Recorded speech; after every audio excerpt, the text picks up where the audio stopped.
What's up, guys? I'm Caden with Crypto Now or Never. Today I'm back with another update on ICP. Please do me a favor and hit that like and subscribe button. Help me pump that algorithm. I'd greatly appreciate it. None of this is financial advice. Let's get into it. I have a dream, that's all I need. I'll make it happen with some work and belief. Know what I want.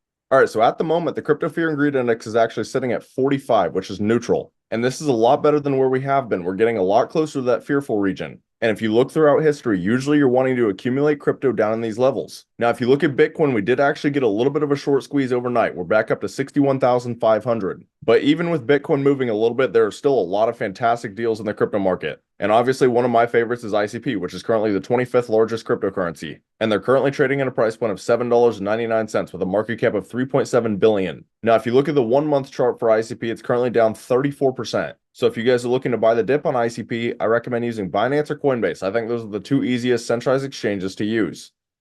But we'll go ahead and hop straight into the ICP-X account. So they just posted 2 hours ago. The new NNS Explained YouTube series just dropped. NNS Explained is a series that dives into ICP's fully on-chain governance system. So if this is something you guys are interested in, they have the link right here. And then they also reposted Wrapped, who posted announcing our final round of partners for Multi-Chain Day. And as you can see, ICP is one of those partners. But there are also a lot of other big names on this list, so it's a good thing to see ICP's involved. And then on June 29th, Chain Fusion Summer just got hotter. ICP is headed to the Bitcoin conference for Chain Fusion Day. Connect with top minds in the space focused on building a scalable Bitcoin economy. So again, if this is something you guys are interested in attending, feel free to check out this link. But I will say, Bitcoin has always been one of the biggest reasons that I've been bullish on ICP, because ICP is always helping out Bitcoin, like with Canister smart contracts. And then lastly, I want to show you a little bit of this video on June 28th. What are the key security challenges posed by cloud computing? Cloud is always somebody else's computer. You have to trust somebody else who is maintaining and running the computer for you.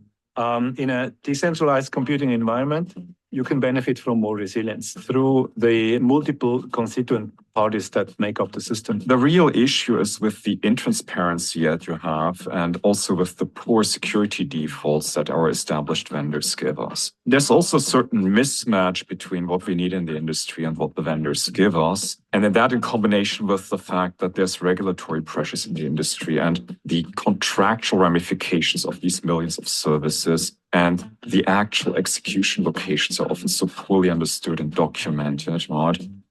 That makes it really difficult working with the public cloud. It's a loss of control over the processing, over the technology stack by the user, by the consumer. This brings up trust issues or confidence issues.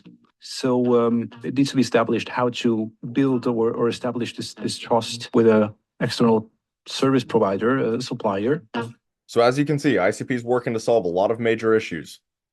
But now we'll hop into some macro news that could possibly affect the crypto market. And the first thing is what they posted on June 28th. The SEC sues ConsenSys alleging MetaMask is an unregistered securities broker. Now at this point, the SEC has pretty much sued everyone, so we'll see if anything actually comes out of this. And then on June 28th, 21 Shares officially files for a spot Solana ETF. Now, I've been beating this drum for a long time, but once Ethereum got a spot ETF approved, it's going to start a chain reaction where we start seeing a whole bunch of altcoins. So Solana's just the first one. I won't be surprised if we see an ICP ETF someday. And then lastly, on June 27th, Bolivia lifts a ban on Bitcoin and crypto payments, officially making it legal for financial entities. And obviously, this is very bullish to see for crypto in general.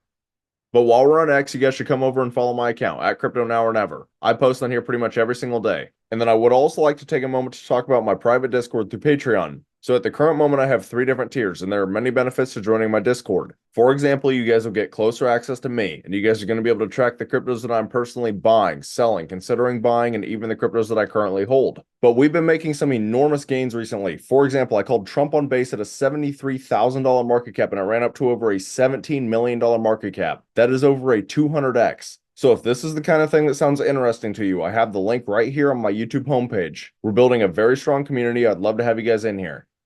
Now for the final part of this video, we'll get into some technical analysis. So this is ICP on the daily time frame. Now I will say I don't love what I'm seeing at the moment. ICP has broken beneath every single one of the moving averages. In addition, the stochastics have already gotten very overbought with very little price movement. That shows that there's a decent chance that we actually drop lower. Or at least if we were going to get a little bit of a pump, we would probably get rejected off of the 21-day moving average. So honestly, the best course of action for ICP would probably be to trade sideways or be in a slight downtrend for about another week. That would give the stochastics time to reset, and it'd also let the moving averages reset a little bit. And then we could get a push up. But I'm going to be honest with you, ICP does not actually look amazing right now. But truthfully, I think Bitcoin is a lot more important than ICP, because if Bitcoin can recover, then ICP will probably recover as well. And if you look at Bitcoin, it is at least still trading above the 200-day moving average, which is a very important level. We can break beneath the 21-day, we can break beneath the 50-day, but we do not want to lose this level. If we do, altcoins are probably going to be extremely bearish. And I also want to point out for Bitcoin that the monthly candle closes in about 10 hours, and we do not want to close beneath 61,300.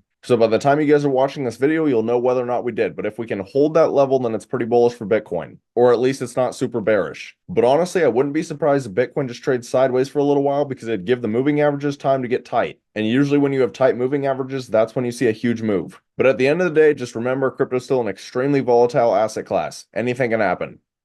But that's about all. Let me know down in the comments, how high do you guys think ICP will go this bull run? If you found this content valuable, please do me a favor and hit that like and subscribe button. Thank you guys for watching. Have a great rest of your day.